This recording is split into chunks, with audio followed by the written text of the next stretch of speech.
اللهم صل على سيدنا ومولانا محمد عافية الأبدان وشفائها وطب القلوب ودوائها ونور الأبصار وضيائها وآله وصحبه الكرام وابنه الكريم الغوث الأعظم الأفخم الهمام وحزبه يبارك وسلم.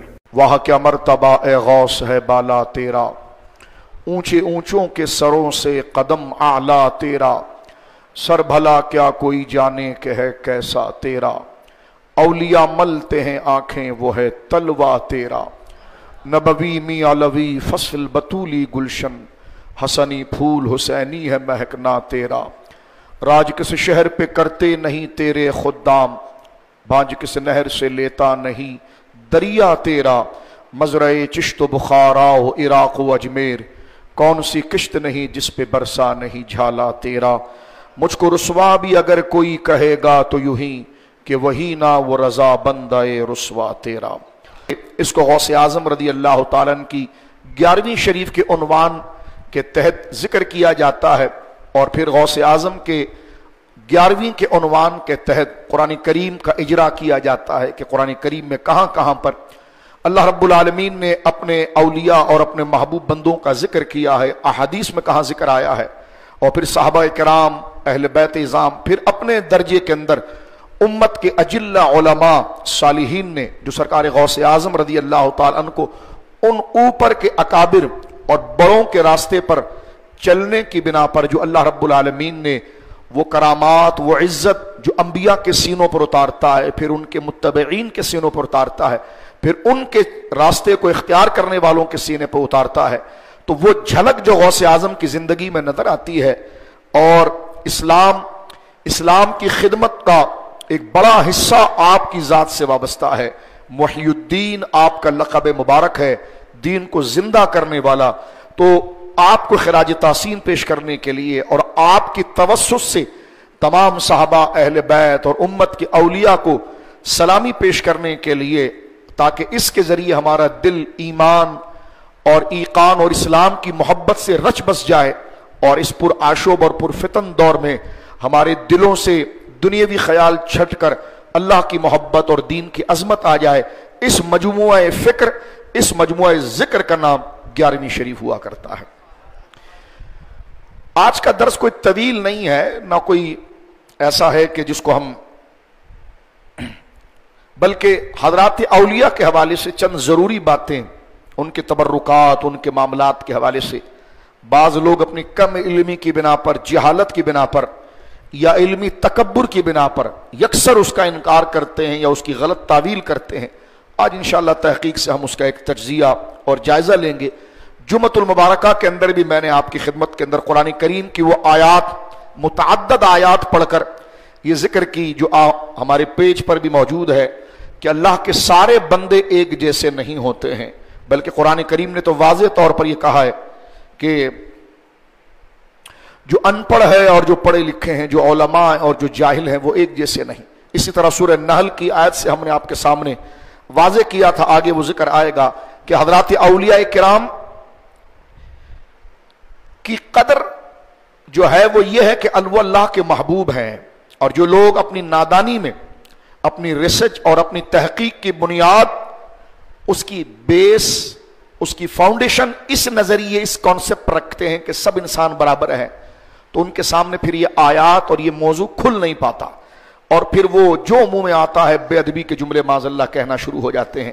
لیکن جنہوں نے قرآن کی روح کو صحیح انداز میں سمجھا اور اس بات کو سمجھا کہ هل يستوي الذين يعلمون والذين لا يعلمون، اللہ فرماتا ہے کہ آپ پڑھے لکھے اور جاہل برابر ہو سکتے ہیں۔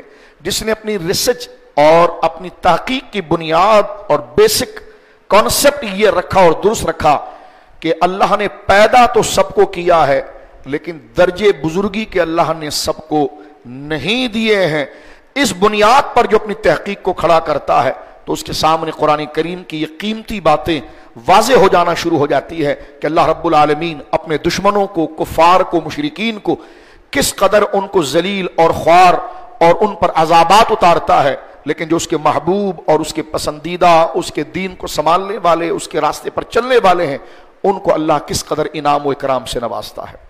یہ فرق کرنا لازم اور ضروری ہے۔ جس طرح قرآن کریم نے خود کی ذکر کیا قل اللہم مالک الملک، آپ کہیے کہ اللہ ملکوں کا مالک ہے، تؤتی الملک من تشاء، جسے چاہتا ہے وہ ملک اور بادشاہی دیتا ہے، وتنزع الملک ممن تشاء، اور جس سے چاہتا ہے ملک کی بادشاہی کو چھین لیتا ہے، وتعز من تشاء، جسے چاہتا ہے وہ عزت دیتا ہے، وتذل من تشاء، اور جسے چاہتا ہے ذلیل کرتا ہے۔ اس آیت نے بھی واضح کر دیا ہے کہ سب ایسے نہیں ہیں، بلکہ کچھ وہ ہیں جن کو وہ عزت دیتا ہے، اور کچھ وہ ہیں جو اس کی بارگاہ سے ذلیل ہو جاتے ہیں۔ تو جن کو ذلت دیتا ہے کانسیپٹ واضح ہو گیا، ان کو عزت نہیں دیتا، اور جس کو عزت دیتا ہے ان کو ذلیل نہیں کرتا۔ لہذا دونوں کو ایک سمجھنا یہ قرآن پر بڑی زبردست تحریف ہے، اور حضور نے فرمایا جو قرآن میں اپنی رائے کو داخل کرے گا اس نے اپنا ٹھکانہ جہنم میں بنایا۔ کتنے واضح طور پر یہ بات ہے کہ جس کو عزت دیا اس کو ذلیل نہیں کیا، اور جس کو ذلیل کیا اس کو عزت نہیں دیا، تو ہر لوگ ایک جیسے کیسے ہو سکتے ہیں؟ سورہ نحل کی بھی آیت ہم نے آپ کے سامنے پڑھی تھی، اور قرآن نے ذکر کیا تھا کہ ہمارے کچھ پیدا کردہ ایسے ہیں کہ جو بالکل زر خرید غلام ہیں، کہ لا یقدروا، ان کے پاس نہ کوئی قدر ہے نہ کوئی شان ہے۔ ضرب اللہ مثلا عبدا مملوکا لا یقدر علی شیء، کسی ٹکے کے بھی وہ مالک نہیں ہے، کسی ذرے کا بھی ان کو کوئی عزت اور اختیار نہیں۔ پھر آگے فرمایا ومن رزقناہم منا رزقا حسنا، لیکن جو ہمارے اولیاء ہیں ان کو ہم رزق حسنا، رزق سے مراد چاول گندم نہیں ہے، رزق سے مراد انعامات کا ملنا ہے۔ فرمایا ہم اسے دیتے ہیں، اور فهو ينفق منه سرا وجهرا، وہ اسے لے کر دن رات میں تقسیم کرتا ہے۔ پھر اللہ خود آگے پوچھتا ہے هل يستوون، کیا یہ دونوں برابر ہیں؟ کہ جن کو نہیں دیا اور جن کو دیا، جن کو عزت نہیں دی جن کو دی، جن کو قدر نہیں دی طاقت نہیں دی اور جن کو دی، اور جن کے پاس ہے نہیں تو وہ خرچ کیا کریں گے؟ جن کو دیا ہے وہ خرچ بھی کرتے ہیں۔ فرمایا هل يستوون، کیا یہ دونوں برابر ہیں؟ یہ قرآن هل يستوون، هل کیا يستوون، یہ دونوں جماعت برابر ہیں؟ تو یقیناً مومنین کی جانب سے آواز آئی مولا کیسے برابر ہیں؟ تو آگے اللہ فرماتا الحمدللہ بل اکثرہم لا یعلمون، تمام تعریف اللہ کے لیے ہے لیکن اکثر لوگ اپنے علم پر تکبر کرتے ہوئے اس بات کو نہیں سمجھتے۔ تو لہٰذا اب آپ کے سامنے پکچر واضح ہو چکی ہوگی کہ بتوں کو اور مزار والوں کو، اولیاء کو اور کفار کو ایک ہی صف میں کھڑے ہونے کرنے والے ملا یا علمیت کا دعویٰ کرنے والے قرآن کی اس آیت کا کتنا زبردست انکار کرتے ہیں، اور کس قدر دھاندلی ہوتی ہے کہ کیا کہتے جی جناب سب ایک جیسے اللہ کے بندے ہیں، سب جیسے اللہ کے بندے ہیں۔ تو میں نے کہا کہ جناب ایک عام چور اچکا اور ایک تیرا باپ، کہ دونوں ایک جیسے ہیں؟ کہ لیکن نہیں، دونوں ایک جیسے نہیں ہیں۔ تو میں نے کہا جب تیرا باپ اور ایک عام اچکا چور ایک جیسے نہیں ہیں تو پھر اللہ کے سارے بندے ایک جیسے کیسے ہو سکتے؟ تو ویسے تو میں نے قرآن کی آیت آپ کے سامنے پڑھی ہے جس میں رتی برابر بھی غیرت ہوگی، وہ کبھی ولیوں کو شیطانوں اور کفار کے برابر نہیں سمجھے گا۔ یہ آیات اور مزید چیزیں انشاءاللہ العزیز آگے آئیں گی۔ میں نے اس سے پہلے بھی جمعے میں عرض کر دیا تھا کہ اولیاء، ولی اللہ کے دوست کو کہتے ہیں، اللہ کے محبوب کو کہتے ہیں، اللہ کے مقرب کو کہتے ہیں، اور وہ سب سے پہلے کہا ہی نبیوں کو جاتا ہے۔ نبی ہی اللہ کے مقرب ہیں، نبی ہی اللہ کے ولی ہیں، اور اس کائنات میں سب سے بڑے ولی اور اللہ کے مقرب خاتم النبیین میرے اور آپ کے آقا جناب رسول مکرم ہے صلی اللہ علیہ وسلم۔ لیکن آپ کو رسالت کے وصف اور نبوت کے وصف سے یاد کیا جاتا ہے۔ ہمارے عرف میں اور ہمارے کلچر میں جب ہم لفظ ولی ڈائریکٹ بولتے ہیں تو ہماری مراد نبی نہیں ہوتی۔ یہ الگ بات ہے کہ نبی ہی اصل ولی ہے، ہماری مراد وہ ہوتے ہیں جو نبیوں کے راستے پر چلے، جو شریعت کے راستے پر چلے، وہ اولیاء، وہ صالحین۔ اسی طرح حدیث پاک کے اندر میں نے تقریر کی تو بعض وہابی میسج پر آ کر کہنے لگے یہ تو نبیوں کی بات ہے۔ میں نے کہا جاہلو، لوٹا بستر والو، اپنے باپوں سے جا کر پوچھو نا ہماری تقریر پر آپ تبصرہ کیوں کرتے؟ تمہارے ملا مر گئے؟ وہ فرن پر آ کر ہماری کسی تحقیق کا جواب دیں۔ میں جو بات کر رہا ہوں اولیاء کہتے ہیں آپ نے تو صحابہ کا ذکر نہیں کیا، اس کا مطلب ہے کہ دلیلوں کا جواب تمہارے پاس نہیں ہے، اور ادھر اجر کی جو چندی چوری تم کر رہے ہو اس کا مطلب یہ ہے کہ تمہارا دھڑم تختہ ہو گیا ہے اور عوام کو پتا چل گیا ہے کہ ولی بڑے شان والے ہیں اور اللہ کے دشمن شان والے نہیں۔ تم نے پوری زندگی نجدیوں سودا یہی بیچا ہے کہ بتوں کی آیتیں پڑھی ہیں اور مسلمانوں پر فٹ کیا ہے۔ اب تو ترقی کا دور ہے، تمہاری بھیانک چہرے واضح ہو چکے ہیں، خوارج پتا چل چکے ہیں، لہذا جیسا جیسا تمہارا پول کھلتا ہے چاہیے کہ تم حق کو قبول کر کے اللہ والوں سے دشمنی نہ کرو اور کفار سے دشمنی کرو۔ لیکن تم تو عرب ممالک کے اندر مورتیاں سر پر اٹھا کر جا کر مندریں بنا رہے ہو اور مزار کے گنبد گرا رہے ہو، تو تم تو بے وفا اور کٹی پتنگ ہو۔ نہ تم کبھی تحقیق کا معیار رہے، نہ کبھی تم مسلمانوں کے ذوق کا مرکز رہے، تم سے ہم کیا بات کریں؟ تو قرآن کریم کے نزدیک جو ذوق کا معیار رہے ہیں وہ عظیم علماء رہے ہیں. انشاءاللہ آج آپ دیکھیں گے جو حوالے میں آپ کے سامنے پڑھوں گا کہ اللہ رب العالمین جل وعلا نے غوث اعظم کو اور اپنے بزرگوں اور انبیاء اور بالخصوص سرکار کی نیابت کی وجہ سے جو اللہ نے مقام عطا فرما. یہ تھوڑی بات کرنا اس لیے بھی ضروری تھی کہ کچھ قسم کے شرارتی لوگ اس قسم کی بات کرتے ہیں اور وہ دوست جو اس قسم کا مزاج نہیں رکھتے ان سے معذرت کے ساتھ ہم نے یہ بات کی ہے جو تحقیق کو پسند کرتے ہیں. لیکن ہماری مجبوری ہے کہ ہر قسم کا بندہ سننے والا ہوتا ہے اور غلط کامنٹس پاس کر کے لوگوں کو گمراہ کرتا ہے تو پھر ہر طبقے کی خبر لینی پڑتی ہے. تو لہٰذا ہمارا کوئی شوق نہیں ہے کہ بات کو یہاں سے شروع کریں, لیکن اگر ایک صحیح مفہوم کو خراب کر کے کسی مسلمان کو کوئی دھوکہ دے رہا ہو تو کم سے کم چور کو چور اور منافق کو منافق کہنے کی تو اجازت ہمیں دی جائے. لہذا اسی جذبے سے ہم نے بات کی ہے. یہاں سے یہ بات جمعے کی اگر آپ میری پوری تقریر سنیں گے تو وہاں پر یہ بات واضح ہے. جس دن آپ نے اپنے ذہن میں یہ سچی بات بٹھا دی کہ اللہ کے دوست و دشمن برابر نہیں ہیں تو آپ کو مزارات خود ہی سمجھ میں آنا شروع ہو جائیں گے, آپ کو ولی خود ہی سمجھ میں آنا شروع. یہ جہاں سے آپ کو مس گائیڈ کرتے ہیں, جہاں سے آپ کو اولیاء کے خلاف کرتے ہیں کہ یہ مدد مانگ لی یہ کر دیا, میں نے کہا یہ مدد کا موضوع تو بہت آگے کا ہے, پہلے نیچے کے کانسیپٹ طے کرو ہمارے ساتھ. تم بنیاد یہ بناتے ہو کہ ولی عام انسانوں کی طرح ہوتا ہے. میں نے کہا یہ سن لو, اللہ اس کو رکھتا عام انسانوں کی طرح ہے, لیکن جو سمجھدار لوگ ہوتے ہیں اس کو عام طریقے سے نہیں, اس کو رب کی نسبت سے پہچانتے ہیں. مثلا غور کریں, میں ایک دفعہ عمرے پر گیا, اللہ ہمیں بار بار لے جائے, تو وہاں ہوا یہ کہ طواف کے بعد صفا مروہ کے لیے آئے اور صفا مروہ کی سعی, صفا سے مروہ, مروہ سے صفا دوڑا جاتا ہے سعی کرنے کے لیے. تو قرآن یہ کہتا ہے ان الصفا والمروہ من شعائر اللہ, کہ صفا کی پہاڑی اور مروہ کی پہاڑی یہ ہماری نشانی ہے, اللہ کی نشانی ہے, اللہ کی نشانی. اب جب ہم وہاں پر پہنچے تو ایک مولوی صاحب کھڑے ہوئے تھے اور بڑے پریشان تھے. ہم پاکستانی تھے, میں نے ان سے پوچھا کیا مسئلہ ہے؟ کہ لگے میں صفا مروہ ڈھونڈ رہا ہوں. میں نے کہا یہ بورڈ لگا ہوا ہے, آپ ہی کے گرو نے لگایا بورڈ یہاں پر, تو یہ سامنے بورڈ تو لگا ہوا ہے کہ یہ صفا ہے اور یہ مروہ ہے. کہ لگے یہ صفا کیسے ہو سکتا ہے؟ میں نے کہا کیا مطلب, کیا کنفیوژن ہے؟ انہوں نے کہا اللہ جسے اپنے نشانی کہہ رہا ہے وہ اتنا چھوٹا سے ٹیلا, یعنی اب وہ نسبتوں کو گز سے ناپ رہا ہے. یہی وہابیت کی سب سے پہلی گمراہی ہے کہ وہ اپیرنس اور ظاہر سے چیزوں کو پرکھتا ہے, اور مسلمان وہ ہے جو نسبتوں سے دیکھتا ہے. اب اس مثال سے آپ کو بات سمجھ میں آ جائے گی. وہ صفا مروہ کے سامنے کھڑے ہو کر کہہ رہا ہے کہ صفا کی پہاڑی کہاں ہے, مروہ کہاں ہے؟ ہم نے کہا یہی تو صفا کی پہاڑی ہے اور وہ مروہ ہے. سارے مسلمان یہاں سے جا رہے ہیں آ رہے ہیں, صفا سے چلتے ہیں مروہ تک اور مروہ سے چلتے ہیں صفا تک. اس نے کہا یار مجھے کنفیوژن ہے. میں نے کہا کیا؟ کہا قرآن کہتا ہے ان الصفا والمروہ من شعائر اللہ, صفا کی پہاڑی اور مروہ کی پہاڑی میری نشانی ہے. کہا جو اللہ کی نشانی ہے وہ اتنی سی؟ میں نے کہا ملا جی یہ تیری آزمائش کے لیے ہے, یہ اس کو تو اتنا سے نہ دیکھ, اس کی نسبت جو اللہ کی طرف ہے اس کو دیکھ. تمہارے وہابیوں میں سب سے بڑا نقطہ یہ ہے کہ یہ چیز کو ظاہر سے دیکھتے, نسبت سے نہیں دیکھتے. ابلیس نے جب حضرت آدم کو ظاہر سے دیکھا تو ادب نہ کر سکا, جبریل نے جب نسبت خلافت کو دیکھا تو سجدہ کر گئے.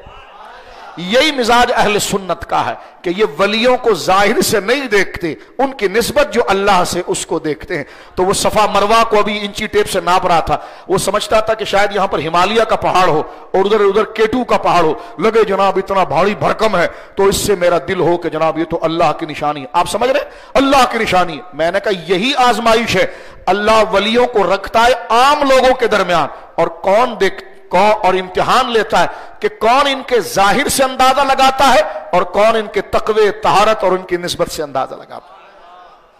آپ کو سمجھ میں آ گیا ہوگا کہ ریسرچ کی بیسک کیا ہونی چاہیے اور تحقیق کیا ہونی چاہیے. تو اولیاء کو کبھی ظاہر سے نہیں دیکھتے. ظاہر بمراد مکان, گاڑی, یہ وہ, طاقت, کر و فر, ان کا ظاہر شریعت کی پابندی ہوتی ہے, شریعت کی پابندی ہوتی ہے. لہٰذا اس بات کو ذکر کرنے کے بعد سرکار غوث اعظم رضی اللہ تعالیٰ عنہ کی بارگاہ میں چند جملے ذکر کر کے ہم پھر قرآن کریم اور چند احادیث کی طرف آگے بڑھتے ہیں. 11ویں شریف کے کانسیپٹ پر ایک جملہ عرض کر دینا چاہتا ہوں. 11ویں شریف سے مراد 11 تاریخ نہیں ہے اصلاً جو موجودہ ہمارے معمولات ہیں, اس سے مراد ہے ایصال ثواب. ایک بات تو پوری بات سنیں, ایک بات تو یہ ایصال ثواب. آج دیکھیے ربیع ثانی کی 11 تاریخ نہیں ہے لیکن 11ویں شریف کی جا رہی ہے. تو 11ویں شریف اپنی ایک خاص شکل میں ایک موضوع بن جاتا ہے اولیاء کی تعریف کا. جب 11ویں شریف کا پمفلیٹ لگا ہوا ہو، اشتہار لگا ہوا ہو، تو دیکھنے کے ساتھ ذہن راغب ہوتا ہے، اچھا 11ویں شریف، اس کا مطلب قرآن کی وہ آیات پڑھی جائیں گی جو اللہ کی ولیوں کی شان میں ہے. تو ایک معنی 11ویں شریف کا، لوگ اکثر پوچھتے ہیں 11ویں شریف کیا ہے، تو اس کو ذرا 2-3 لفظوں میں سن لیجئے. 11ویں شریف کا ایک معنی ہے اولیاء کی شان اور عظمت جو قرآن میں ذکر ہوئی ہے، اس کے ذکر کا عنوان، ٹائٹل نیم، موضوع 11ویں شریف ایک. دوسرا اس کا معنی یہ ہے، بعض علماء نے یہ بھی لکھا کہ غوث اعظم رضی اللہ تعالی عنہ وردہ عنہ کا یہ عرس ہے، آپ کے وصال کی تاریخ ہے. بعض نے لکھا کہ 17 تاریخ ہے. ایک اس کی وجہ یہ ہے کہ یہ غوث اعظم رضی اللہ تعالیٰ کی عرس کی تاریخ، عرس کا لقب، عرس کا آپ کے جو آپ کو ثواب یا ایصال ثواب کرنے کا جو طریقہ ہے، اور وہ خاص جب آپ کو کرنے کا ہوگا تو اس سے مراد 11ویں شریف ہوگی ایک.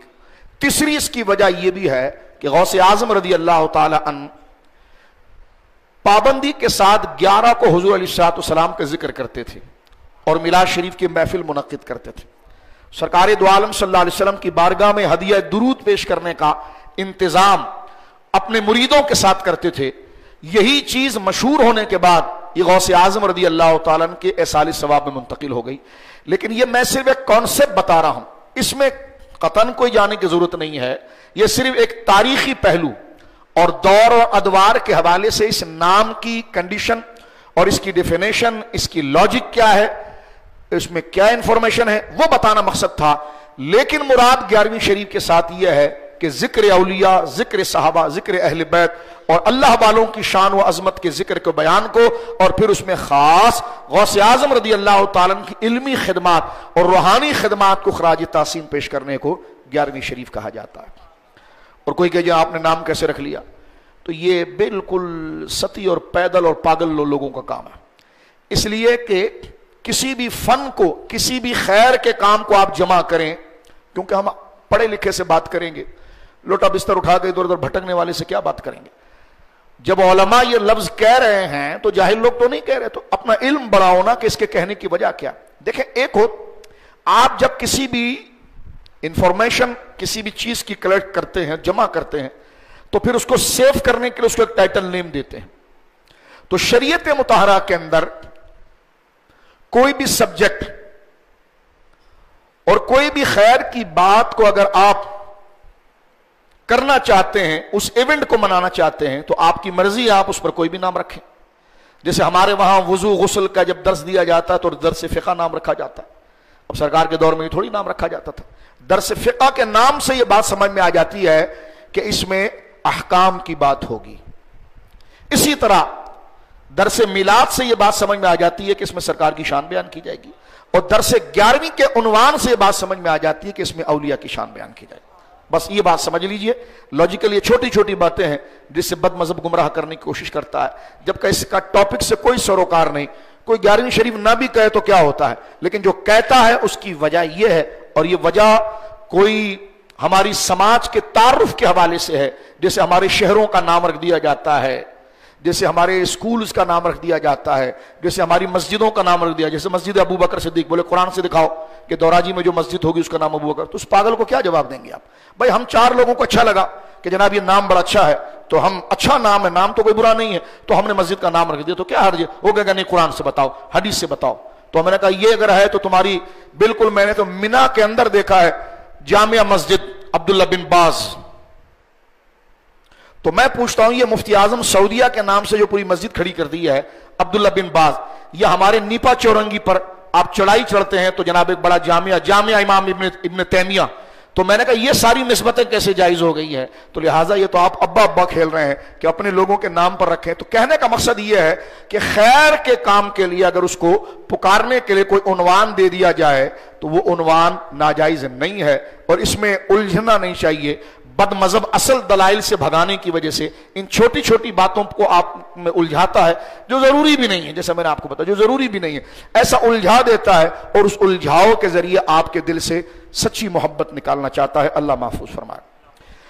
حضرت غوث اعظم رضی اللہ تعالیٰ عنہ کا قد کیا ہے، قامت کیا ہے، علمی مقام کیا ہے، اب میں آپ کے سامنے سب سے پہلے حافظ شمس الدین ذہبی رحمت اللہ علیہ جو تاریخ کے اسماء الرجال کے سیرت کے امام ہیں، 754 ہجری آپ کا وصال ہے، 754 ہجری، علمی دنیا کے اندر آپ کو بہت بڑا مقام حاصل ہے۔ آپ کی کئی کتابیں اسماء الرجال میں جیسے میزان الاعتدال ہے، سیر اعلام النبلاء ہے، تزکیۃ الحفاظ ہے، الکاشف ہے۔ آپ 754 ہجری آپ کا وصال ہے، اور بہت بڑے محدث اپنے عصر کے، انہوں نے سیر اعلام النبلاء جو سیرت کی کتاب اپنے دور کے یعنی دور رسالت سے لے کر ان کے دور تک، کیونکہ یہ 8ویں صدی ہجری میں آئے ہیں، 754 میں ان کا انتقال ہوا ہے، تو توجہ سے علمی بات سنیے، تو اپنے سے پہلے جتنے نیک لوگ گزرے ہیں سب کے حالات، ان کی بائیوگرافی، ان کی زندگی کے مستند ایتھنٹک حوالوں کے ساتھ اس کو جمع کیا، اور آپ کی اس بزرگ اور پاکیزہ کتاب کو سیر اعلام النبلاء کہا جاتا ہے۔ جب وہ آئے ہیں 561 ہجری میں، تو پھر غوث اعظم کا وصال کا وقت تھا، اور ظاہر سی بات ہے 561 ہجری 754 سے پہلے گزری ہے، تو انہوں نے غوث اعظم کی پوری بائیوگرافی کو جمع کیا ہے۔ اور میں پوری بائیوگرافی تو نہیں پڑھوں گا، لیکن یہ بتاؤں گا کہ امت کا اتنا بڑا امام اور عالم علامہ ذہبی یہ غوث اعظم کو کن لقب سے یاد کرتا ہے۔ کبھی شخصیت کا پھیلاوا اتنا ہوتا ہے کہ اگر اس کے کمالات کو ہم جمع نہ کر سکے تو اس کے کمالات پر گویا کہ القابات کہے جاتے ہیں۔ آج کل تو القابات کی کوئی قدر بھی نہیں ہے، جس کے منہ میں جو آیا کسی کو بھی علامہ کہہ دیا، مفتی کہہ دیا، لیکن یہ وہ دور تھا جو علم کا دور تھا۔ آپ صرف غور کیجئے گا کہ غوث اعظم کو علم میں اور اپنے وقت میں درجہ امامت و علم و فضل میں کتنا بڑا مقام حاصل تھا۔ امام ذہبی رحمت اللہ علیہ سیر اعلام النبلاء کے اندر غوث اعظم کا تعارف کراتے ہوئے آپ کے القابات کیا لکھتے ہیں؟ میں نے امام ذہبی کا تعارف بھی کرا دیا کہ کتنی بڑی شخصیت ہے۔ آپ جو 286 نمبر یعنی جو افراد لیے ہیں اس میں غوث اعظم کو لاتے ہیں، کہتے ہیں شیخ عبد القادر ابو محمد عبداللہ الجیلی، کہ شیخ عبد القادر جیلانی رحمت اللہ علیہ جن کی کنیت ہے ابو محمد ابن عبداللہ الجیلی۔ اب تعارف الشیخ الامام العالم الزاہد العارف القدوہ شیخ الاسلام علم الاولیاء محی الدین ابو محمد عبد القادر الجیلانی شیخ بغداد۔ ایک بات یہ بھی ہے کہ یہ خود ابن تیمیہ کے شاگرد بھی ہیں، یہ ہر مکتبہ فکر کے نزدیک بڑی قدر کے نظر سے دیکھے جاتے ہیں۔ لوگ کہتے جی ایسی اپنے بڑے پیر کو مان لیا، میں نے کہا آپ غوث اعظم کو قبول کرے یا نہ کرے، لیکن شیعہ کے علاوہ رافضی غوث اعظم کو پسند نہیں کرتا، کیونکہ آپ نے اہل سنت کا جھنڈا مضبوطی سے عراق میں باندھا تھا، ٹھیک ہے۔ اس کے علاوہ اپنے آپ کو اہل سنت کہلانے والے جتنے بھی ہیں کسی میں جرت نہیں ہے کہ وہ غوث اعظم کے لیے ہلکے جملے کہے، چاہے وہ کسی بھی مکتبہ فکر کے ساتھ ہو۔ تزکیۃ الرشید میں عاشق الہی ملٹھی نے رشید احمد گنگوہی دیوبندی کے بارے میں لکھا جو ان کے امام ہیں دیوبندی مسلک کے، ان سے پوچھا کہ یہ جو قول ہے کہ قدمی ہاذہی علی رقبۃ کل ولی اللہ، کہ یہ میرا قدم جو ہے وہ ہر ولی کی گردن پر ہے، یہ شیخ عبد القادر جیلانی کا قول ہے رضی اللہ عنہ۔ ان سے پوچھا گیا اس قول کے بارے میں کیا کہتے ہو؟ کہا بالکل ٹھیک ہے۔ مولوی اسماعیل دہلوی نے اپنی کتاب صراط مستقیم کے اندر جگہ جگہ پر آپ کو غوث الاعظم کہا ہے، غوث الاعظم۔ ایک الگ سے تقریر انشاءاللہ ہم لفظ غوث اعظم پر کریں گے، لیکن یہ القابات کے ساتھ گویا کہ تو میں یہ بتاؤں۔ اسی طرح ابن تیمیہ جو ہیں، جو آپ یقیناً ان کے تعارف کو کسی نہ کسی حوالے سے جانتے ہوں گے، نجدی مکتبہ فکر کے لوگ انہیں اپنا امام تسلیم کرتے ہیں، لیکن انہوں نے حضرت سیدنا غوث اعظم کے بارے میں کیا لکھا میں صرف بتا رہا ہوں۔ یعنی غوث اعظم کو ہم کیا پڑھیں گے؟ جو اپنے وقت کے اونچی اونچی مقام والے لوگ تھے وہ غوث اعظم کے سامنے کس طرح منقبت پیش کرتے ہیں، اپنے ہو یا پرائیں۔ یہ ابن تیمیہ صاحب کی کتاب میرے سامنے ہے الاستقامہ۔ استقامت کتاب کے اندر یوں تو علامہ ابن تیمیہ نے اپنے فتاوی فتاوی ابن تیمیہ میں جلد نمبر 10 اور جلد نمبر 11 میں کتاب التصوف جو سعودی عرب سے 30 جلدوں پر فتاوی ابن تیمیہ شائع ہوا، اس کی جلد نمبر 10 اور جلد نمبر 11 میں غوث اعظم رضی اللہ تعالیٰ عنہ پر بڑا خوب سیر حاصل انہوں نے بات کی ہے علامہ ابن تیمیہ نے، اور یہاں تک لکھا ہے، وہ کہتے ہیں کہ میرے والد غوث اعظم سے بڑی محبت کرتے تھے، یہ تک لکھا، اور وہ اپنی سند بھی وہاں پر لکھ رہے ہیں، وہ کہتے ہیں کہ میرے والد ان کی صحبت میں بیٹھا کرتے تھے جو غوث اعظم کی صحبت میں بیٹھ چکے تھے۔ اس سے صرف اندازہ لگائیے غوث اعظم کا علمی روب اور آپ کی عظمت اتنی ہے کہ ایسے لوگ کہ جن سے تعریف کی کوئی امید نہیں، وہ حضرات آگے بڑھ کر سیدنا غوث اعظم رضی اللہ تعالیٰ عنہ۔ میں صرف یہ بتانا چاہ رہا ہوں کہ ہر مکتبہ فکر کا شخص غوث اعظم کی قدر و عزت کرتا الا شیعہ، یعنی جو اپنے آپ کو سنی یا اہل سنت کہلوانا چاہتے ہیں، ان تمام مکاتب فکر کے نزدیک غوث اعظم کی شخصیت مسلم ہے، ان کی توہین، ان کی بے ادبی معاذ اللہ کبھی نہیں کی گئی۔ یہ غوث اعظم کی شان و جلالت۔ اب میں ابن تیمیہ صاحب کی کتاب جو ہے وہ الاستقامت، اس میں دیکھیں ان کی کرامت غوث اعظم کی لکھتے ہیں، کہتے ہیں کہ حضرت سیدنا عمر سہروردی رحمت اللہ علیہ، شیخ شہاب الدین سہرورد جو بغداد شریف میں آرام فرما رہے ہیں، جن سے سہروردی سلسلہ چلا، آپ کا اسم شریف تھا عمر سہروردی، آپ کا وہ علاقہ اور جس سے سلسلہ چلا، تو علامہ ابن تیمیہ کہتے ہیں ان کے جو چچا تھے، یعنی سیدنا عمر سہروردی، شیخ شہاب الدین سہروردی رضی اللہ تعالیٰ عنہ کے جو چچا تھے ابو نجیب، یہ غوث اعظم کے خلیفہ تھے، اور خود حضرت شیخ شہاب الدین سہرورد مرید و خلیفہ ہیں اپنے چچا حضرت ابو نجیب کے، اور حضرت سیدنا ابو نجیب سہروردی یہ خلیفہ، غلام اور مرید ہیں حضرت غوث اعظم کی۔ صرف آپ غوث اعظم کا اسٹیٹس سنتے چلیے کہ اللہ نے آپ کو کیا مرتبہ اور مقام عطا فرمایا تھا۔ اب میں آگے آپ کو بتاؤں گا کہ 4 سلسلے غوث اعظم سے کس طرح جڑتے ہیں غلامی کے اندر، کیونکہ یہ بات بھی ہمارے بچوں کے سامنے واضح ہونی چاہیے۔ یہ بات علامہ ابن تیمیہ لکھ رہے ہیں، میں اگر اعلیٰ حضرت سے لاتا تو کوئی انکار کرتا۔ یہ اپنی کتاب الاستقامت صفحہ نمبر 87 پر یہ بات لکھ رہے ہیں، اور کیا بات کرتے ہیں؟ کہتے ہیں کہ حضرت شیخ شہاب الدین سہرورد جن کے خلیفہ بہاؤالدین زکریا ہیں، جن کے خلیفہ اور مرید حضرت شیخ مصلح الدین سعدی، شیخ سعدی رحمت اللہ علیہ جن کے مریدوں میں سے ہیں، شیخ سعدی جیسے لوگ، حضرت بہاؤالدین زکریا شیخ الاسلام بہاؤالدین زکریا فرماتے میں نے کئی سال عرب و عجم میں سفر کیا شیخ اور پیر کو ڈھونڈنے کے لیے، کہتے ہیں بغداد کے میں نے سب سے زیادہ سفر کیے، لیکن میری طبیعت نے جس کے علم اور جس کے فضل نے میری طبیعت کو متاثر کیا، وہ حضرت شیخ عمر سہروردی یعنی شیخ شہاب الدین سہروردی کی ذات گرامی تھی۔ بہت بڑے عالم دین، بہت بڑے صوفی، یہاں اندازہ لگائیے عوارف المعارف آپ کی کتاب جو تصوف کا مقدمہ ہے، اور آپ سے باقاعدہ تصوف کا سلسلہ چلا جسے سلسلہ سہرورد کہا جاتا ہے۔ ابن تیمیہ لکھتے ہیں کہ حضرت شیخ شہاب الدین سہروردی کہتے ہیں کہ قال سہروردی کنت قد عزمت علی ان اقرع شیئا من علم الکلام، وہ کہتے ہیں میں زمانہ طالب علمی میں، شیخ شہاب الدین سہروردی کہتے ہیں کیونکہ غوث پاک کا ان کا دور ایک ہی تھا، میرے دل میں علم کلام کو پڑھنے کا بڑا شوق پیدا ہوا، یعنی بحث و مباحثے کا علم، علم مناظرہ، علم کلام، علم عقیدہ۔ وَأَنَا مُتَرَدِّدٌ، لیکن میں اس میں پریشان تھا، متردد تھا کہ هل اقرأ الارشاد امام الحرمین اور نہال الاقدام، کہ 2-3 کتابیں یا 2-3 مکتب میرے سامنے تھے کہ میں علم کلام کو اگر پڑھوں تو پھر میں کس مکتب کے اصول کو فالو کروں، کہتے ہیں میں اس میں بڑا پریشان تھا۔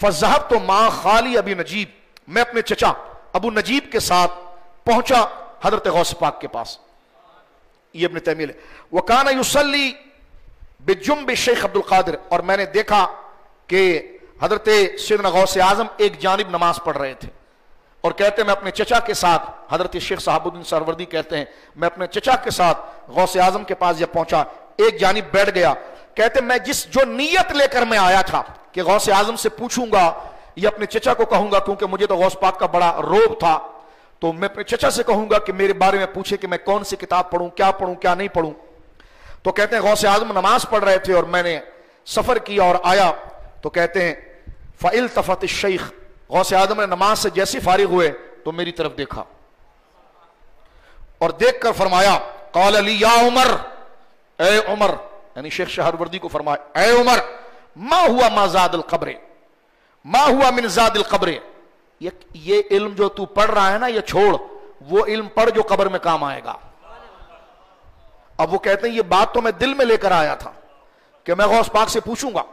اب میں مسجد میں پہنچا، غوث پاک نماز پڑھ رہے تھے، کہہ لیں کہ میں نماز سے غوث پاک فارغ ہوئے تو غوث اعظم نے سلام پھیرنے کے بعد میری طرف دیکھا اور ڈائریکٹ مجھ سے کوئی پوچھے بغیر میرے قلب پر توجہ کر کے فرما دیا، یہ جو علم کلام پڑھنے کی بات کر رہا ہے نا اس سے تیرا حافظہ خراب ہو جائے گا، چھوڑ دیں ان چیزوں کو، کہا وہ علم پڑھ جو تجھے قبر میں کام آئے۔ یہاں پر آگے لکھتے ہیں ابن تیمیہ، فرجعت عن ذلک، میں نے پھر وہ علم پڑھنے سے باز آ گیا، فرماتے فرجعت عن ذلک فاخبر عن شیخ کاشف بما کان فی قلبہ، اور کیا کمال ہوا کہ میں شیخ کے پاس جب میں پہنچا تھا تو میرے دل کے، فرمایا کہ کاشف بما کان فی قلبہ، میرے دل میں جو جو چیزیں تھی وہ حضرت غوث پاک کے سامنے کاشف، ہر چیز کھول کر روشن ہو گئی تھی۔ یہ علامہ ابن تیمیہ نے، غوث اعظم دلوں کے راز جانتے ہیں اللہ کے اذن سے، اب کوئی اس پر شرک کا فتویٰ لگائے تو پھر علامہ ابن تیمیہ کی طرف آئے۔ انہوں نے واضح طور پر یہاں پر لکھا ہے کہ حضرت شیخ نے فرمایا کہ میرے دل کا راز کھل گیا غوث اعظم کے سامنے، اور یقیناً وہ حدیث ہے کہ اتقوا فراست المومن فإنہ ینظر بنور اللہ، رسول اللہ نے فرمایا ہے کہ مومن کی اس نور والی آنکھ سے بچ، اس آنکھ سے بچ، فراست والی، اتقوا، حضور فرماتے ہیں جامع ترمذی شریف کتاب التفسیر میں یہ حدیث ہے، غور سے سنیں، رسول اللہ نے فرمایا اتقوا، اے لوگو ڈرو، فراست المومن، مومن کی فراست سے ڈرو، فَهُوَ يَنْظُرُ بِنُورِ اللَّهِ، اس لیے کہ وہ اللہ کے نور سے دیکھ لیتا ہے۔ اب یہ کیا، کس سے ڈرو؟ فراست سے ڈرو۔ فراست کیا چیز ہوتی ہے؟ فا را الف سین تا ہا، فراست کیا ہوتی ہے؟ مولا علی قاری علیہ رحمت نے شرح فقہ اکبر میں لکھا، الفراست ہوا معاینۃ الغیب، یہ دل کی ایک کیفیت ہے جو غیب کو جانچ لیتی ہے، دل کے رازوں کو جان لیتی ہے۔ تو رسول اللہ نے فرمایا ہے کہ میرے امت میں ایسے لوگ ہوں گے کہ وہ تمہارے چہروں کو نہیں تمہارے دلوں کو دیکھ رہے ہوں گے، جو جامع ترمذی کتاب تفسیر میں، اور اس کا مظاہرہ علامہ ابن تیمیہ نے خود اپنی کتاب الاعتماد میں غوث اعظم کے لیے کہا۔ اب یہ کہنا کہ تم نے غوث اعظم کی طرف جھوٹی کرامتیں مشہور کر رکھی ہے، تو میں نے کہا پھر تو سب سے بڑا جھوٹا تمہارا مولوی ہوا جس نے یہ بات کی، معاذ اللہ۔ تو میں جوابی بات کر رہا ہوں، یہ جھوٹ نہیں ہے، یہ وہ ہے کہ آنکھ والا تیری جوبن کا تماشا دیکھے۔ میں پہلے عرض کر رہا تھا کہ حضرت غوث اعظم وہ برگزیدہ ذات ہیں، اللہ نے آپ کو شریعت کی اتباع میں، نبی پاک کی سنت کی اتباع میں، قرآن و سنت پر کامل رہنے کی وجہ سے اللہ نے آپ پر یہ فضل عطا فرمایا کہ آپ کے زمانے تو زمانے، آپ کے زمانے کے بعد بھی کوئی آپ جیسا فضل والا بندہ پیدا نہیں ہوا۔ یہ دیکھیے، تو ایک میں نے حوالہ دیا، یہاں پر علامہ ذہبی کا جملہ آپ ذرا سنیے۔ حضرت امام ذہبی یہ عام لوگ نہیں ہیں، یہ خود اپنے وقت کے قدوہ یعنی مقتدا ہیں، امام ہیں، پورا مکتب ہیں۔ حضرت امام ذہبی غوث پاک کو کن لقب سے یاد کرتا ہے؟ شیخ، بہت بڑے استاذ، الامام، امت کے مقتدا امام، الزاہد، دنیا سے لاپرواہ اور صرف اللہ رب العالمین کی طالب، العارف، روحانیت کا امام، العارف، دین کی باریکیوں کو اور اللہ رسول کے صحابہ کرام اور دین کے مقصد کو جاننے والا، اور العارف اگر اس کو تصوف کی اصطلاح میں لیں اور بات بھی یہاں سمجھ میں آتی ہے، العارف کا معنی یہ ہے کہ وہ جسے اللہ نے عرفان دین کا عطا کیا ہو، روحانیت عطا کی ہو، اللہ نے وہ مقام عطا کیا ہو جس کی دعائیں قبول ہوتی ہو، جس کو اللہ رب العالمین نے اتنا محبوب بنایا ہو کہ وہ جو کہتا ہو اللہ اسے قبول کرتا ہو، وہ اللہ کی مرضی کو جانتا ہو، اللہ کی ناراضگی کو جانتا ہو، اس کو اللہ نے لوگوں کے دلوں پر واقف کر دیا ہو۔ تو یہ علامہ ذہبی رحمت اللہ علیہ 754 ہجری میں ان کا وصال ہوا ہے،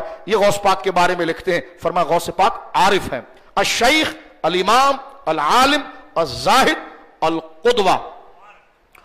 قدوہ کہتے ہیں مقتدا کو، مرشد کو، قدوہ جس کی اتباع کی جاتی ہے، جس کے پیچھے لوگ چلتے ہیں اور جس کے ذریعے لوگ دین کو سمجھتے ہیں۔ تو فرمایا القدوہ، حضرت غوث اعظم رضی اللہ تعالیٰ اپنے وقت کے جتنے مرشد اور ہادی تھے ان کے آپ امام و سردار تھے۔ فرمایا شیخ، الامام، العالم، الزاہد، العارف، القدوہ۔ آگے کہتے شیخ الاسلام، شیخ الاسلام، اسلام کے بڑے بزرگوں میں اور اسلام کے بڑے مقتداؤں میں، اماموں میں، جن کے ذریعے اسلام پہچانا جائے، ان میں ایک شخصیت اپنے دور کے اندر کہتے ہیں وہ غوث اعظم ہے۔ آگے کیا جملہ کہتے ہیں ذرا غور کرنا، سستی دماغ پر نہیں لانا۔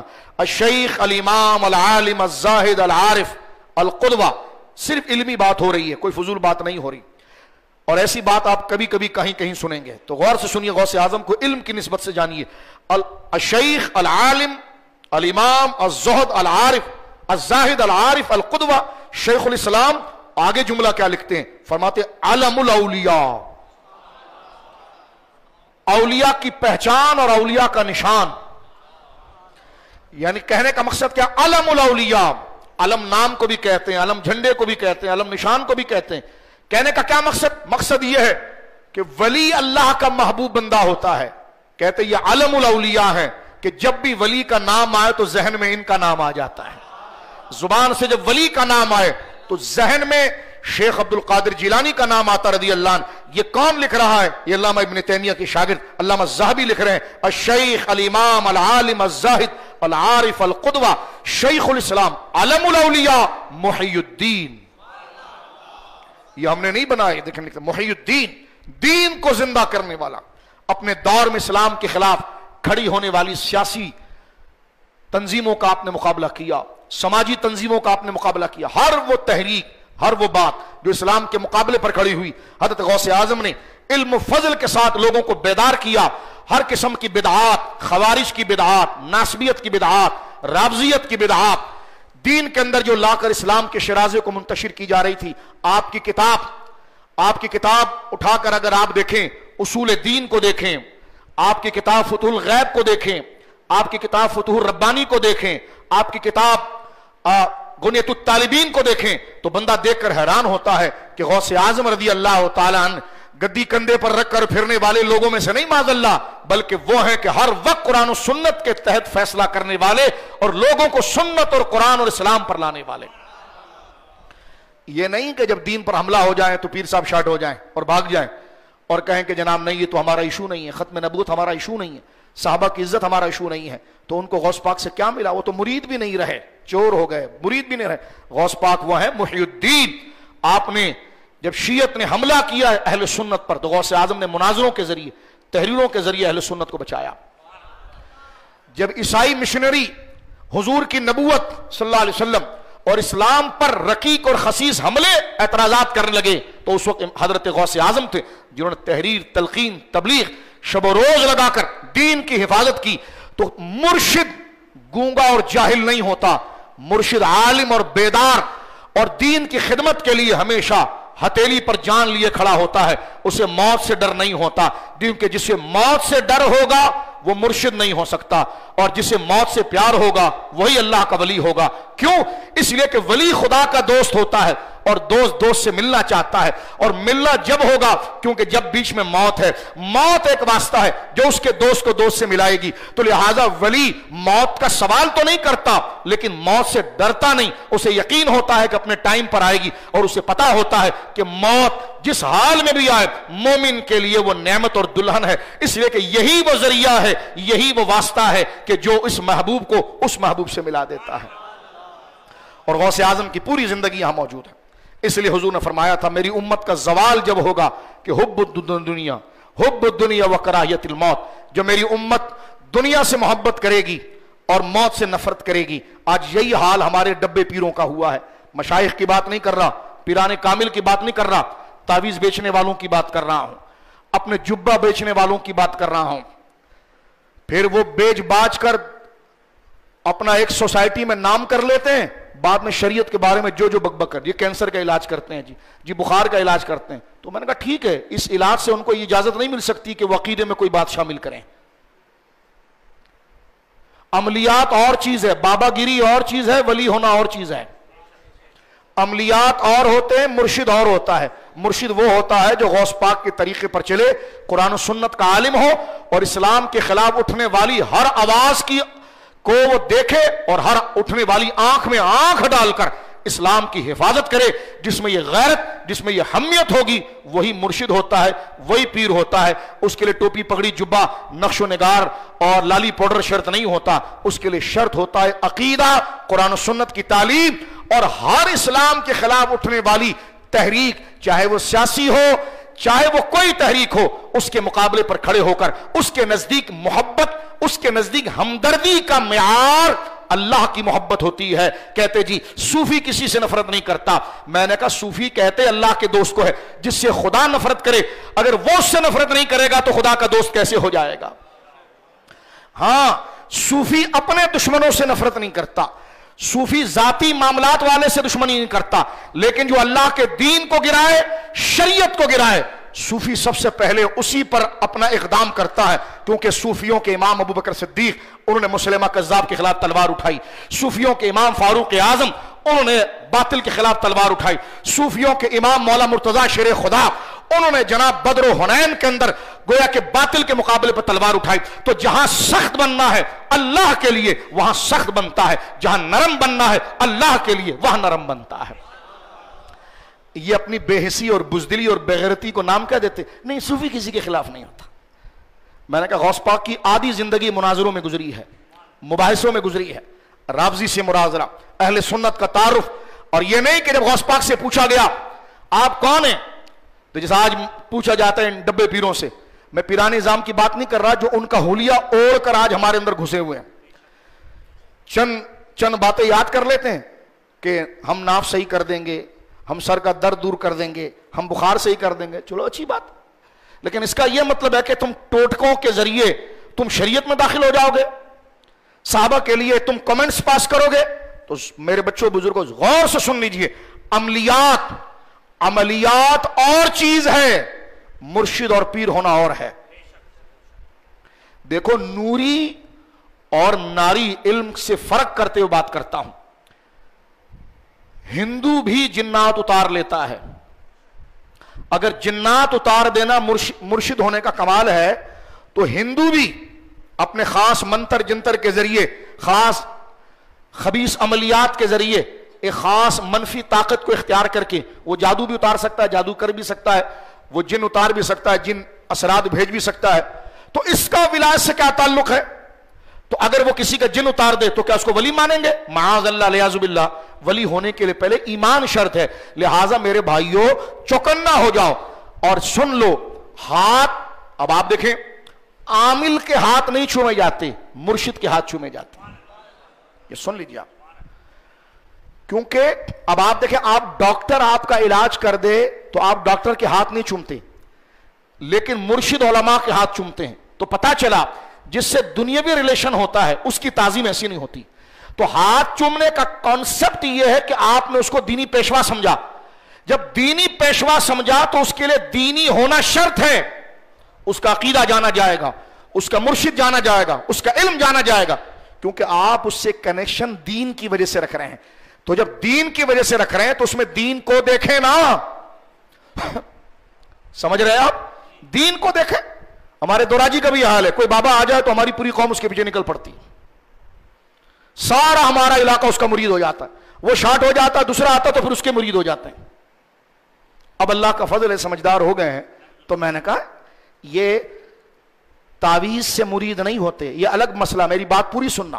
مرشد تعویذ دیتا ہے لیکن جو تعویذ دے وہ مرشد بن جائے ایسا نہیں، سچ بات سنو، سارے صدمے ہم اپنے دل پر لے کر تمہیں سچ بتا رہے ہیں، تمہیں تو کچھ نہیں بولیں گے، وہ باطل ہمارے خلاف شروع ہو جائیں گے، تو کیا آپ کہیں گے پھر آپ نے یہ کیوں کیا؟ میں نے کہا اس لیے کہ پڑھا غوث اعظم کو تھا، پڑھا غوث اعظم کو تو، لہذا اللہ کے ولی جو ہیں وہ تعویذ دیتے ہیں، تعویذ دینے پر تو ہم دلائل دیتے ہیں، جو تعویذ کا انکار کرے وہ تو گمراہ ہے، لیکن جو نوری علم اور جائز کلمات کے ساتھ، لیکن ہم کہتے ہیں کہ کوئی تعویذ دے دے، کوئی ٹوٹکے سے کسی کا علاج کر دے تو تم اس کو مرشد مان لو۔ تو مرشد کے لیے عمر شرط نہیں ہے کہ اس کی بال سفید ہو، نہ مرشد کے لیے یہ شرط ہے کہ اس کا جبہ بڑا خوبصورت ہو، مرشد کے لیے پہلی شرط یہ ہے کہ وہ سنی ہو، قرآن و سنت کا عالم ہو اور اس پر خود عمل کرنے والا ہو۔ بات سمجھ گئے؟ اب آگے چلتے ہیں. فرمایا حضرت سیدنا امام ذہبی نے، میں بات کو آگے بڑھا رہا ہوں کیونکہ یہ بڑی قیمتی بات ہے، یہ آپ کے ذہنوں میں بٹھانے کے لیے، واضح کرنے کے لیے اس کانسیپٹ کو، اس لیے بار بار میں یہ بات کر رہا ہوں. یہ میرے سامنے سیر اعلام النبلاء موجود ہے. آپ فرماتے ہیں شیخ عبد القادر ابو محمد ابن عبد اللہ الجیلی الشیخ الامام العالم الزاہد العارف القدوہ شیخ الاسلام علم الاولیاء محی الدین ابو محمد عبد القادر ابن ابی صالح عبد اللہ الجیلی حنبلی شیخ بغداد مولدہ بجیلان، آپ جیلان میں پیدا ہوئے، فی سنت 71 و400 471 ہجری، آپ نے یہ لکھا 471 ہجری میں آپ غوث اعظم رضی اللہ تعالیٰ جو ہے وہ جیلان میں پیدا ہوئے. اب میں نے ایک امام کا حوالہ آپ کے سامنے پیش کیا، آپ اس سے اندازہ لگائیے کہ غوث اعظم رضی اللہ تعالیٰ کو امت کی اور علماء کی کیسے کیسے علماء کی جماعت سلام پیش کرتی ہے. اس سے آپ غوث اعظم کے ایسا ان کو بڑا پیر نہیں کہا جاتا، اللہ نے ان کو فضل و مقام ایسا دیا تھا، یہ نہیں تھا کہ بینر لگا کر کسی بھی بندے کو آپ پیر بنا دیں. یہ وہ دور تھا جس دور میں غوث پاک تھے، بڑے بڑے اولیاء اور علماء تھے، لیکن غوث اعظم کو اللہ نے یہ صلاحیت دی کہ اگر آپ بڑوں کا نام میں لوں تو آپ کو پتہ نہ چلے، لیکن غوث پاک کا نام لوں تو ساری امت جان لے. یہ اللہ رب العالمین جل وعلا نے ان اولیاء کاملین کے درمیان غوث اعظم رضی اللہ تعالیٰ عنہ کو وہ بزرگی اور وہ مقام عطا فرمایا. اب میں ایک اور حوالہ غوث اعظم پر پڑھ رہا ہوں، ذرا غور کریں. اسی طرح علامہ ذہبی کے ہم یعنی یوں سمجھے بیج کے شخصیت علامہ ابن رجب حنبلی جو تنقید میں بہت آگے ہیں، اور یہ بھی ابن تیمیہ کے شاگرد ہیں. یہ دوسرا حوالہ میں پڑھ رہا ہوں آپ کے سامنے، غیر مقلد علماء کے نزدیک مقتدی ہیں. یہ اپنی کتاب الذیل علی طبقات الحنابلہ، طبقات حنابلہ جو کتاب ہے اس پر آپ کا جو کام ہوا ہے ذیل، اس میں یہ بات لکھتے ہیں اور اس میں خاص یہ بات کرتے ہیں کہ غوث اعظم رضی اللہ تعالیٰ 470 یا 71 میں پیدا ہوئے اور 561 میں انتقال کیا. 90 ایئر آپ کی عمر تھی. بڑے بڑے علماء آپ کے شاگردوں میں سے ہیں. میں نے اس سے پہلے غوث اعظم پر گزشتہ سال تفصیل سے تقریر کی ہے، جس میں نے آپ کو یہ بھی بتایا کہ سلطان صلاح الدین ایوبی کا جو فوج کا کمانڈر تھا وہ غوث اعظم کا شاگرد تھا. یہ حضرت غوث اعظم، کیونکہ غوث اعظم اتنی بڑی شخصیت ہے کہ ایک محفل میں ان کا ذکر نہیں ہو سکتا میرے دوستوں. تو یہاں پر آپ دیکھیں گے غوث اعظم کے بارے میں جلدی جلدی آگے بڑھتا ہوں تاکہ وہ حدیث ہم پڑھ لیں اور اپنے وقت کر ہماری گفتگو ختم ہو جائے، وقت ہمارے پاس تھوڑا ہے. غوث اعظم کے ایک شاگرد وہ ہیں جنہوں نے فقہ حنبلی کو کمپائل کیا ہے. فقہ حنبلی کو پڑھا لکھا آدمی میری بات کو سمجھ رہا ہوگا، یعنی وہ کوئی مفتی یا لکھنے والے نہیں، بلکہ ان کو اللہ نے یہ مقام دیا کہ فقہ حنبلی کے جتنے مسائل ہیں وہ اتنے بڑے عالم تھے، انہوں نے بڑی محنت کر کے، محنت شاقہ کر کے، جس طرح فقہ حنفی کا موجودہ دور میں مسودہ فتاوی رضویہ ہے، فتاوی شامی ہے، فتاوی ہندیہ ہے، اس طرح فقہ حنبلی کا جو کی کتاب کہ حنبلی حضرات اپنے فقہ کی کتاب اپنے مسائل کو جہاں سے لے کر آتے ہیں، اس کتاب کا نام ہے المغنی. المغنی. اور اس کو کمپائل کرنے والے، اس کو جمع کرنے والے اور اتنا بڑا علمی کام کرنے والے کہ قیامت تک حنبلیوں کے سروں پر ان کا احسان ہے، وہ ہے شیخ الاسلام علامہ موفق الدین ابن قدامہ، اور یہ غوث پاک کے شاگرد ہیں. شاگرد کا مقام آپ دیکھیں صرف. ہاں تو جن کی 11ویں کی جاتی ہے نا، ان کا علم بھی ایسا تھا. 11 سال کا ڈوبا پیرا پار کرنے والا کہا جاتا ہے نا، تو ان کا علم بھی پھر ایسا تھا. اس پر بھی آپ ذرا توجہ کریں. اب یہاں پر دیکھیں کیا لکھتے ہیں. موافق الدین ابن قدامہ، ان کا مقام میں نے بتا دیا. ابن رجب حنبلی لکھتے ہیں قال الشیخ موفق الدین صاحب المغنی. ابن رجب حنبلی کہتے ہیں، جو علامہ ابن کثیر، علامہ ابن قیم، حافظ ذہبی، ابن رجب حنبلی، یہ چاروں ایک ہی استاد کے شاگرد ہیں ابن تیمیہ کے، چاروں ایک ہی بیچ کے لوگ ہیں. اب آپ دیکھیں یہ کیا لکھ رہے ہیں ابن رجب حنبلی. کہتے ہیں قال الشیخ موفق الدین صاحب، کہتے ہیں ابن رجب حنبلی کہ موفق الدین ابن قدامہ وہ یہ کہہ رہے ہیں غوث اعظم کے لیے، لم اسمع عن احد یحکى عنہ من الکرامات اکثر مما یحکى عن شیخ عبد القادر رضی اللہ. وہ کہتے ہیں میں نے کیونکہ خود بہت بڑے محدث اور امام ہیں، کہتے میں نے آج تک کسی ولی کی اتنی کرامت نہیں شمار کی جتنی کرامت شیخ عبد القادر جیلانی رحمت اللہ علیہ۔ اسی طرح موجودہ دور کے اندر دیوبندی مکتبہ فکر کے ابو الحسن ندوی تاریخ دعوت و عظیمت کے اندر جب حضرت غوث پاک کا ذکر کیا تو وہاں پر انہوں نے بھی یہ بات ابو الحسن ندوی نے لکھی ہے تاریخ دعوت و عظیمت کے اندر کہ جس کی کرامات حد تواتر تک پہنچی، یعنی تواتر سے مراد کہ اس کا انکار نہیں کیا جا سکتا، حد تواتر تک پہنچی اور کثرت کے ساتھ پہنچی، وہ سرکار شیخ عبد القادر جیلانی رحمت اللہ۔ لہٰذا یہ منفی آواز، لہٰذا یہ پروپیگنڈا کہ آپ غوث پاک کی بہت کرامتیں بیان کرتے ہیں تو میں نے کہا اپنے گھر کے بزرگوں کو سنو، وہ لکھتے ہیں کہ اولیاء کی جماعت میں سب سے زیادہ مشہور کثرت سے جس کی کرامات علماء نے سنی اور علماء نے بیان کی ہے وہ حضرت شیخ عبد القادر جیلانی ہے رضی اللہ تعالیٰ۔ توجہ ہے آپ کی؟ اس لیے غوث اعظم نے کہا تھا سر بھلا کیا کوئی جانے کہ ہے کیسا تھا۔ اولیاء جو ہیں وہ جہاں آنکھیں لگاتے وہ آپ کا تلوا ہے تو آپ کا سر کہاں پر ہوگا؟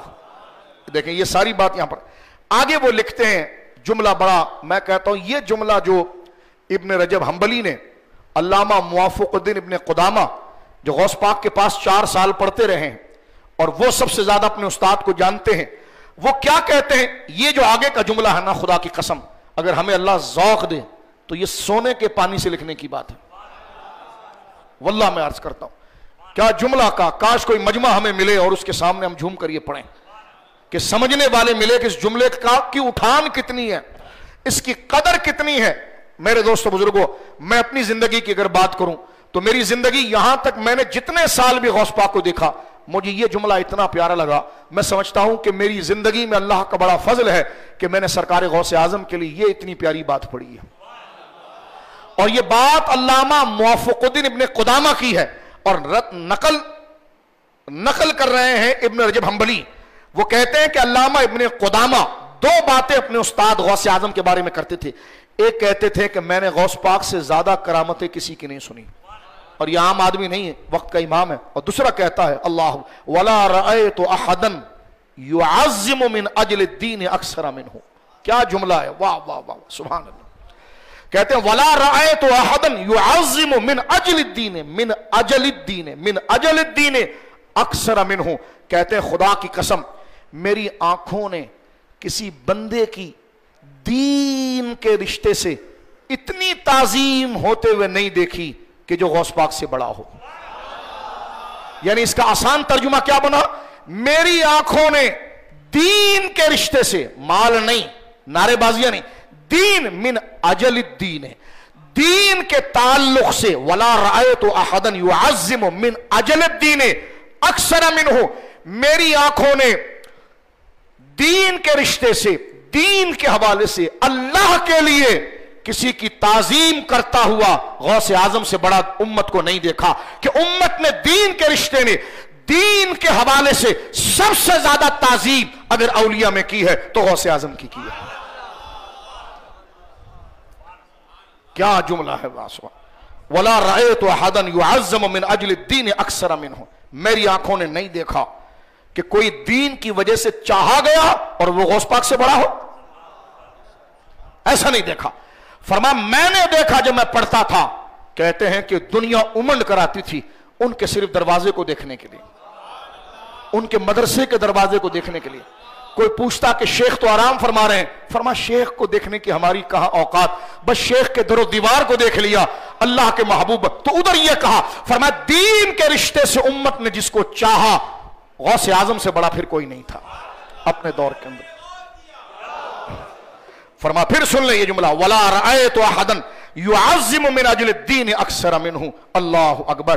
آگے لکھتے وَذَكَرَ الشَّيْخُ عِزُّ الدِّينِ ابن السلام، شیخ الشافعیہ، امام شافعی کے مکتب کے امام عز الدین، بہت بڑے عالم ہیں، محدثین جو علماء سن رہے ہیں میری تقریر وہ جان رہے ہوں گے میں کس کا نام لے رہا ہوں، شیخ عز الدین ابن السلام۔ وہ کہتے ہیں انہو لم تواتر کرامات، لم تواتر کرامات احد من المشائخ